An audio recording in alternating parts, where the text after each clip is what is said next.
നമസ്കാരം. പ്രധാന വാർത്തകൾ.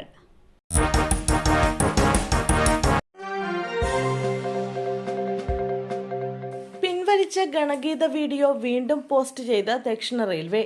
ഗണഗീതത്തിന്റെ ഇംഗ്ലീഷ് വിവർത്തനം കൂടി ചേർത്താണ് പുതിയ പോസ്റ്റ്.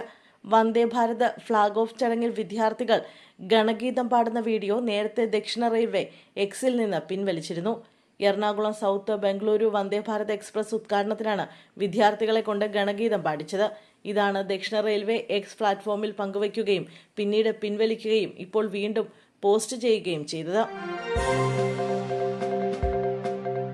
വേണുവിന്റെ കുടുംബത്തിന് രമേശ് ചെന്നിത്തലയുടെ കൈത്താങ്ങ്. മെഡിക്കൽ കോളേജിൽ ചികിത്സ കിട്ടാതെ മരിച്ച വേണുവിന്റെ കുടുംബത്തിന് കൈത്താങ്ങുമായി കോൺഗ്രസ് വർക്കിംഗ് കമ്മിറ്റി അംഗം രമേശ് ചെന്നിത്തല. വേണുവിന്റെ ഭാര്യ സിന്ധുവിനും മകൾക്കും 10 ലക്ഷം രൂപയുടെ ഇൻഷുറൻസ് പരിരക്ഷ നൽകാൻ തീരുമാനം. ഈ ഇൻഷുറൻസിന്റെ പ്രീമിയം തുക രമേശ് ചെന്നിത്തല അടയ്ക്കും. വേണുവിന്റെ അവസ്ഥ അദ്ദേഹത്തിന്റെ കുടുംബത്തിനുണ്ടാകരുതെന്നും അതിനായാണ് ഇൻഷുറൻസ് പരിരക്ഷ പ്രഖ്യാപിച്ചതെന്നും ചെന്നിത്തല പറഞ്ഞു. അതേസമയം വേണുവിന്റെ കുടുംബത്തെ സന്ദർശിച്ച ചെന്നിത്തല സർക്കാരിനെതിരെ രൂക്ഷ വിമർശനം ഉന്നയിച്ചു. നിയന്ത്രണം വിട്ട കാർ വീടിന്റെ മതിൽ തകർത്ത് കുഴിയിലേക്ക് മറിഞ്ഞു. അപകടത്തിൽ കാർ ഡ്രൈവർ കല്ലറ കുറ്റിമൂട് സ്വദേശി നിസാമുദ്ദീന് തലയ്ക്ക് ഗുരുതരമായി പരിക്കേറ്റു. ഗോകുലം മെഡിക്കൽ കോളേജ് റോഡിലായിരുന്നു അപകടം.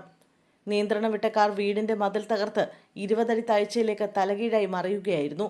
ഗോകുലം മെഡിക്കൽ കോളേജിലേക്ക് ഡോക്ടറെ കൊണ്ടുവിട്ട ശേഷം കാറിൽ മടങ്ങുമ്പോഴായിരുന്നു അപകടം. പരിക്കേറ്റ കാർ ഡ്രൈവറെ ഗോകുലം മെഡിക്കൽ കോളേജിൽ പ്രവേശിപ്പിച്ചു. BJP MLA-ക്കെതിരെ പോക്സോ കേസ് ചുമത്തി ഹിമാചൽ പോലീസ്. BJP MLA ഹൻസ്രാജിനെതിരെയാണ് പോക്സോ വകുപ്പ് ചുമത്തി പോലീസ് കേസെടുത്തത്. ഒരു യുവതി നൽകിയ പരാതിയിലാണ് നടപടി. പോക്സോ നിയമത്തിലെ സെക്ഷൻ 6 തീവ്രമായ ലൈംഗിക അതിക്രമം, ഭാരതീയ ന്യായ സംഹിതയിലെ സെക്ഷൻ 69 എന്നിവ പ്രകാരമാണ് കേസെടുത്തിരിക്കുന്നത്. കുറ്റകൃത്യം നടക്കുന്ന സമയത്ത് പെൺകുട്ടിക്ക് പ്രായപൂർത്തിയായിരുന്നില്ലെന്ന് പോലീസ് ഉദ്യോഗസ്ഥൻ പറഞ്ഞു. രാജി പിൻവലിച്ച മണക്കാട് സുരേഷ്. തീരുമാനം ദീപാദാസ് മുൻഷിയുടെ ഇടപെടലിൽ. തിരുവനന്തപുരത്തെ കോൺഗ്രസിലെ സ്ഥാനാർത്ഥി നിർണയ തർക്കത്തിലിടപെട്ട് കേരളത്തിന്റെ ചുമതലയുള്ള AICC general secretary Deepa Das Munshi KPCC general secretary Manakkad സുരേഷിനെ അനുനയിപ്പിച്ചു. ഇതോടെ സുരേഷ് രാജി പിൻവലിച്ചു. നേമം സീറ്റിലെ സ്ഥാനാർത്ഥി നിർണയത്തെ ചൊല്ലിയായിരുന്നു മണക്കാട് സുരേഷിന്റെ രാജി.